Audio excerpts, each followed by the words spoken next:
안녕하세요. 이제 고등학교 중간고사 끝나고 나면 대부분의 학교에서 선택 과목 이제 이 희망 조사를 하게 됩니다.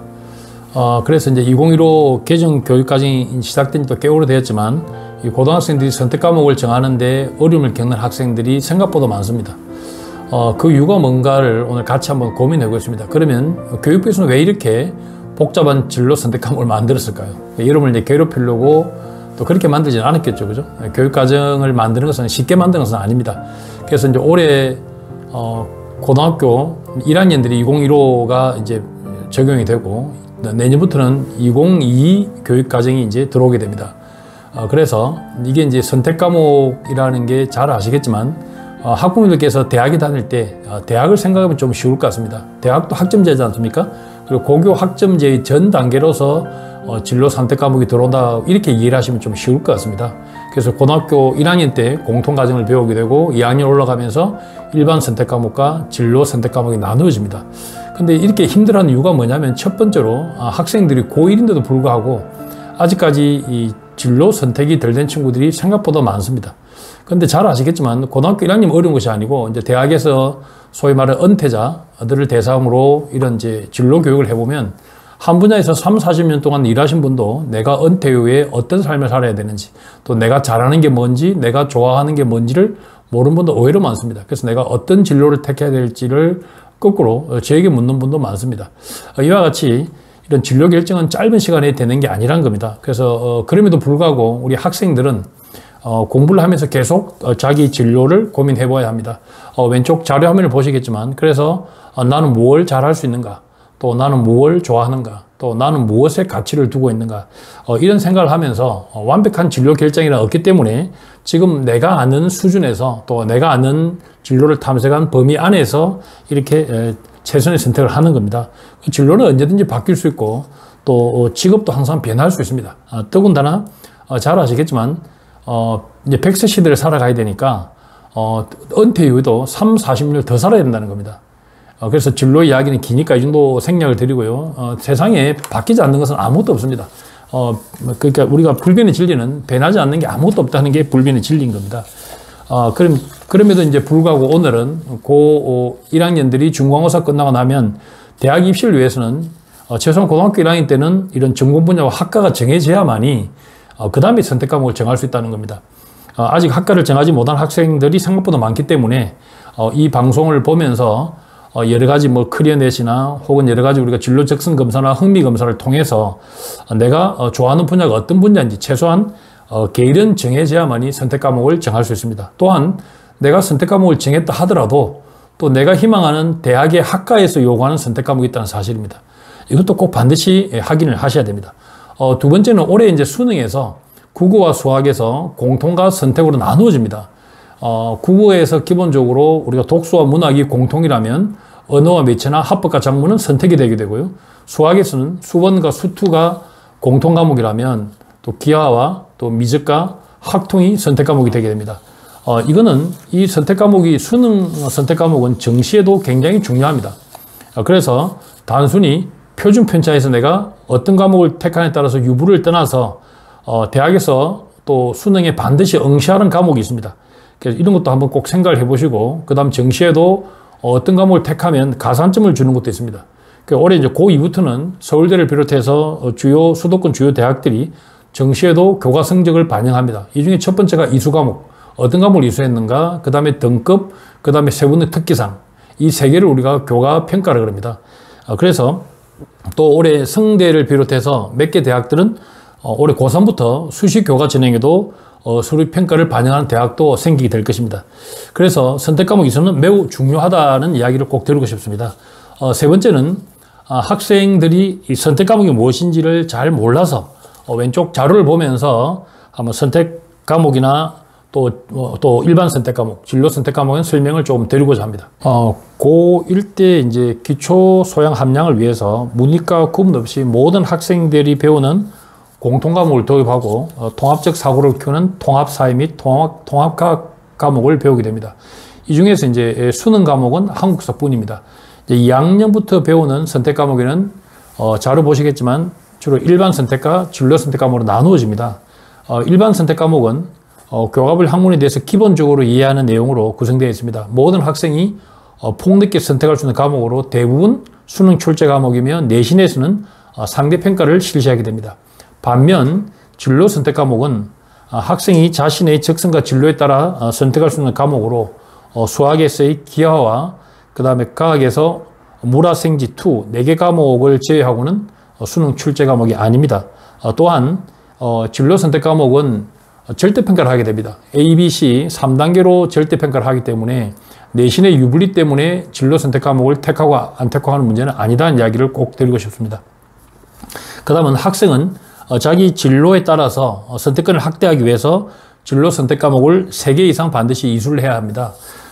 자료 한번 보시겠습니다. 그래서 진로 선택 과목이 어떤 게 있는지 짧게 한번 살펴보겠습니다. 국어에는 실용국어, 자료 보시면 심화국어 고전읽기가 있고요.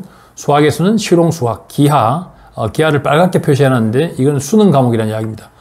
진로 선택 과목이지만 수능 과목을 말씀드리고요. 그 다음에 경제수학, 수학가제탐구, 영어에서는 실용영어, 영어권 문화, 진로영어, 영미문학 읽기. 그 다음 통합사회는 여행지리, 사회문제탐구, 고전과 윤리. 그 다음 통합과학에서 물화생지 2 과목이 전부 수능 과목입니다. 빨갛게 표시되어 있는 것은 수능 과목이라는 이야기고요. 그 다음에 과학사와 생활과 과학, 융합과학, 체육예술은 스포츠생활이나 체육탐구, 음악연주, 음악감상과 비평, 미술창작, 미술감상과 비평이 있습니다.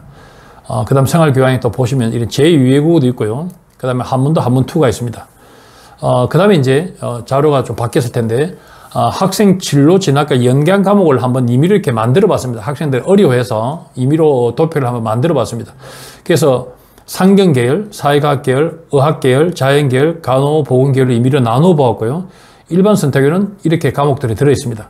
그 다음에 진로 선택 과목에서 상경계열 학생들은 경제수학이라는 과목이 있습니다. 중요한 과목이기 때문에 꼭 기억하시길 바라고요.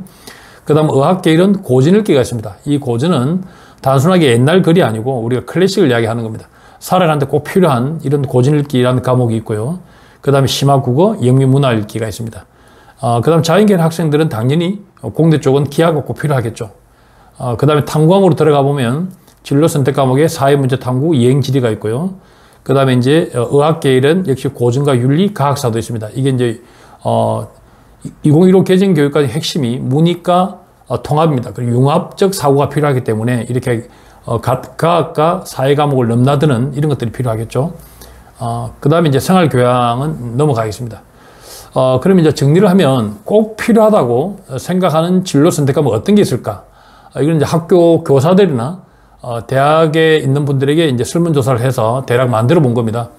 그리고 꼭 필요하다고 생각하는 진로 선택 과목 어떤 게 있을까? 아까 계열별로 나눠보면 자료 보시면서 인문계열에는 심화국어, 고전읽기, 영어권 문화, 영미문학 읽기, 사회계열은 경제수학, 여행지리, 사회문제탐구, 그 다음 자연계열은 기하나 수학가제탐구, 융합과학, 물화생지 2가 필요하고요.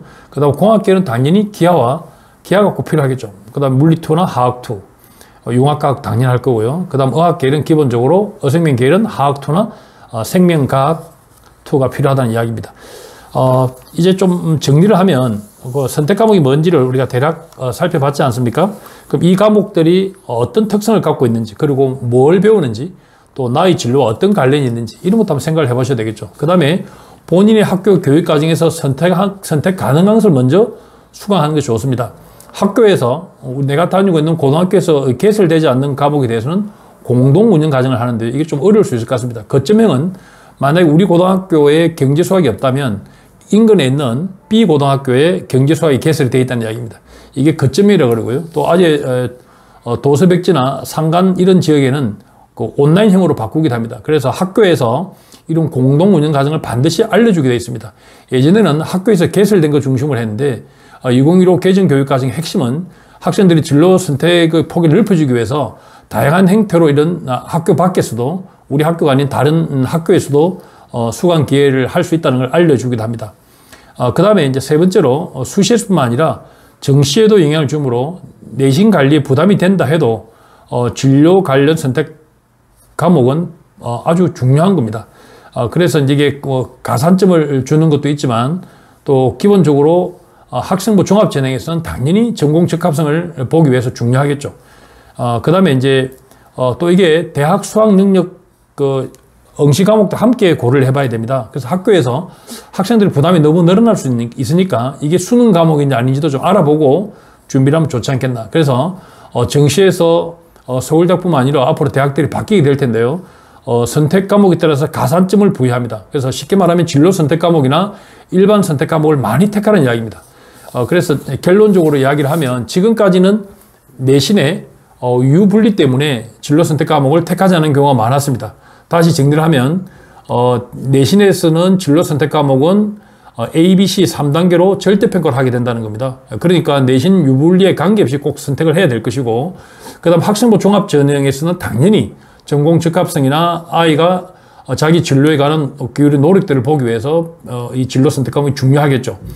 그 다음 중학생들은 내가 가고자 하는 학교에 어떤 과목이 개설되어 있는지도 한번 살펴보는 것도 좋을 것 같고요. 또 오늘 짧은 시간이지만 이 영상이 왜 진로 선택 과목을 만들어서 여러분들에게 고민하게 만드는가, 이게 살아가는데 굉장히 중요한 문제입니다. 그래서 짧은 시간이지만 여러분들이 지금 생각할 수 있는 범위 내에서 내가 앞으로 어떻게 살아가야 되고 미래에 어떤 일을 하고 싶은지 이런 것들을 다시 한번 살펴보는 계기가 되었으면 좋겠습니다. 많이 도움 되시기를 바라면서 마치도록 하겠습니다. 자, 감사합니다.